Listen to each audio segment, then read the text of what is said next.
let's talk about taking care of your bow.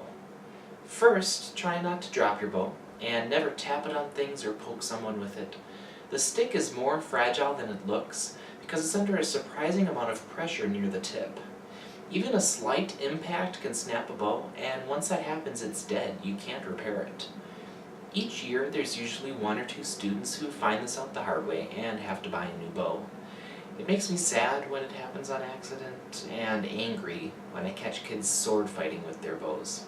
Seriously, buy a lightsaber if you want to do that. Another tip is don't touch the hair. The occasional touch isn't going to hurt, but if you touch it a lot, the oil from your fingers will prevent rosin from sticking to the hair, and you'll have spots on the bow where it doesn't make a sound. It'll go, It's very annoying. When we get to holding the bow, many cellists and bassists' fingers will actually touch the very corner of the hair here at the ferrule, but we never play at the very edge of the hair, because that would be ridiculous. The last tip is something that you'll actually ignore for now. Bows should be rehaired every year or so, depending on how much you play. The tiny barbs in the hair get worn down with age, and eventually they stop picking up rosin very well. So if you have really old hair, you'll get a wispy sound no matter how much you try to rosin. That being said, it's unlikely that any of you students' bows have ever been rehaired because it's expensive. It actually costs more to rehair a bow than to buy a brand new student beginner bow. So rather than rehairing it, we usually just do get a new one.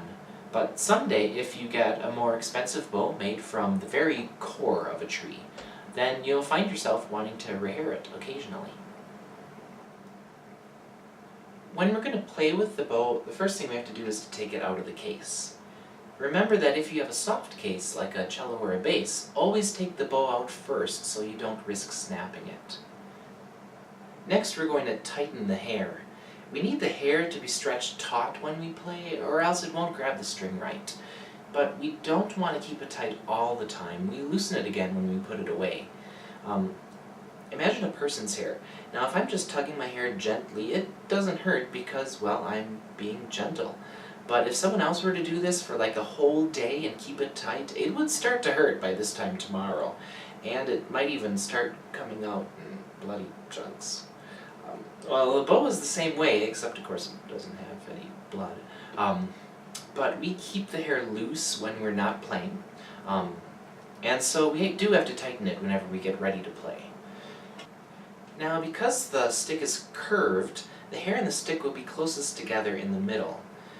When playing, we can gauge the hair's tightness by its distance from the stick.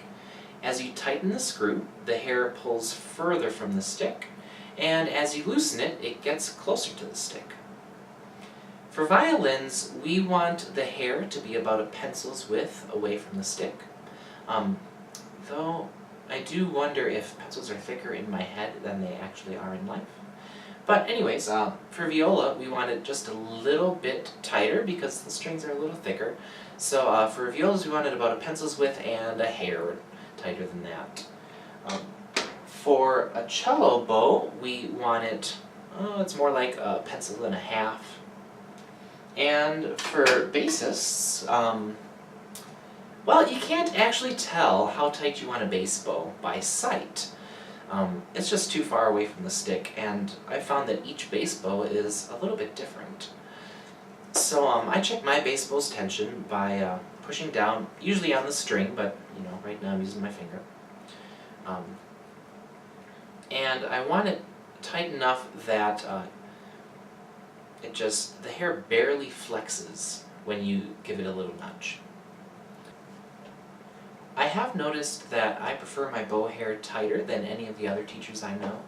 So if you have a private teacher and they want your bow to be a little looser while playing, that's okay. There is a range of acceptable tightness. Just make sure it's not too tight. We don't want the stick to bend straight, or even worse, to curve in the other direction. That could ruin it permanently. Okay, so now that your hair is tight, the next step is to apply rosin. And then make sure to test out the sound on your instrument. If it's wispy, or if you have to push to make a sound, then add more rosin until it's effortless. When you're done playing, the first thing you need to do is to wipe off your instrument with a cloth. If you leave the rosin dust on your strings, it'll just gunk it up and it'll encase it. You won't be able to make a good sound, and it'll be harder to remove. You're going to have to use like a thumbnail, it'll damage your nail and the string. It's better to wipe it off right away. You can either get a fancy cloth from the store for a few dollars, or you can use any type of clean cotton cloth. So you can use a wash rag, you can use an old sock, strip of an old t-shirt. Just make sure it's cotton and it's clean, because we don't want to get your foot juice on the instrument. That would be a little weird.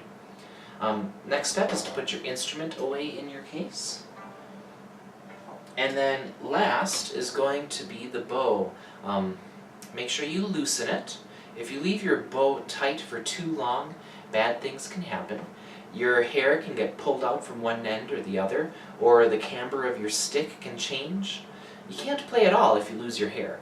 And if the curvature of the bow is either straight or bent the wrong way, then your bow won't respond properly while playing, and you won't have full control of your sound and movement. If you suspect that your camber is off, or that you don't have enough hair, let me know. I'll take a look and tell you if you should take it back to the store and ask for a different bow.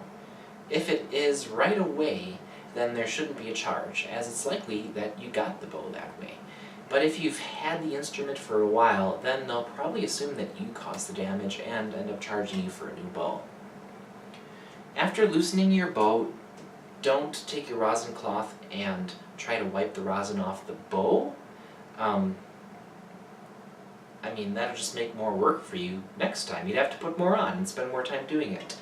Some people do like to wipe the rosin off of their stick, like that. I guess just to keep it looking nice, but I don't know if that's very effective, because, if you've loosened your hair, then when you put your bow in the case, the shaft will just get more rosin on it anyways. By the way, don't loosen your bow too much. If the hair gets completely loose, like this, then you run the risk of pulling hair out when you put it in or out of your case. It'll get caught on your bow spinner or on Velcro if you have a soft case. And if you keep turning it even past that point, then your bow will fall apart. That's not a good thing. I'm being very careful right now so I can get it back together. But if this happens at home, then by the next time I see you, the hair will probably have tied itself in a knot, and I may not be able to get it put back together for you. So how much should you loosen it? Well, loosen it until one of two things happens. Most bows, you're going to loosen it until the hair just starts looking a little bit thicker. But some bows, the camber of their bow is so steep that their hair, when they're loosening, will actually touch the shaft. And that's okay too. So either loosen it until the hair starts thickening just a little bit, or loosen it until the hair touches the staff, whichever comes first. Alright, and last, now that your bow is loosened, put it away. Remember that if you have a soft case, always put the instrument in before the bow so that you don't risk snapping it. Alright, well, that's it for information about the bow. Let's start learning how to actually use it. The next videos will get into holding the bow and playing with it.